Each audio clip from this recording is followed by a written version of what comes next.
దేవుని వాక్యం చదువుకుందాము. యోబు గ్రంథము 19వ అధ్యాయము 25వ వచనము. అయితే నా విమోచకుడు సజీవుడనియు తరువాత ఆయన భూమి మీద నిలుచుననియు నేనెరుగుదును. చాలు. కాబట్టి మన దేవుడు విమోచకుడు, విడిపించే దేవుడు,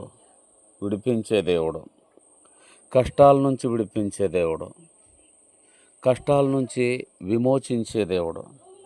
అందుకే యేసు ప్రభువారి లోకానికి వచ్చాడు.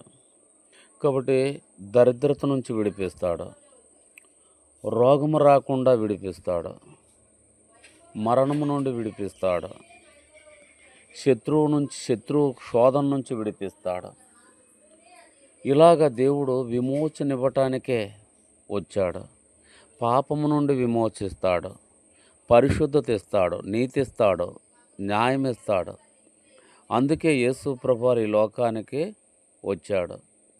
కాబట్టి యోబు చెప్తున్నాడు, నా విమోచకుడు సజీవుడు.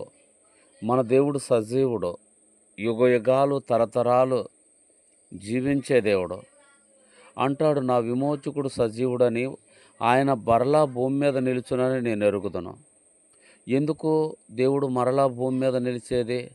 తను విమోచించినటువంటి ప్రజల్ని మహిమ రాజ్యములోనికి తీసుకెళ్ళటకు, వెలుగు రాజ్యములో తీసుకెళ్ళటకు, ఆ యొక్క శాంతి సమాధానాలతో కలిగినటువంటి రాజ్యములోనికి తీసుకెళ్ళటకు, మనల్ని దేవదూతలతో చేర్చుటకు, తేజోవాసులు నివసించేటువంటి ప్రదేశానికి మనల్ని తీసుకెళ్ళటకు దేవుడు మనల్ని విడిపిస్తూ వచ్చాడు. కాబట్టి దేవుడు యోబు అంటాడు, నా విమోచకుడు సజీవుడనియు ఆయన మరలా భూమి మీద నిలుచుననియు నేను ఎరుగుదును.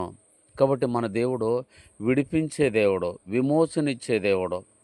ఈ లోకములో మనము నిజమైన దేవుని నెరక్క రాయికి, రప్పకి, పుట్టకి, చెట్టుకి మొక్కుతూ నిజదేవుడు ఎవరో తెలియక మనము చీకట్లు ఉన్నప్పుడు మనల్ని విమోచిస్తూ వచ్చాడు. విమోచించటానికే దేవుడు వచ్చాడు. విమోచించి మనకు పరిశుద్ధత, మనకు ఆరోగ్యము, మనకు ఐశ్వర్యము, మనకి శాంతి సమాధానాలు ఇచ్చుటకే యేసు ప్రభువారు వచ్చాడు. అందుకు దేవుడికి వందనాలు చెల్లించాలి మనం.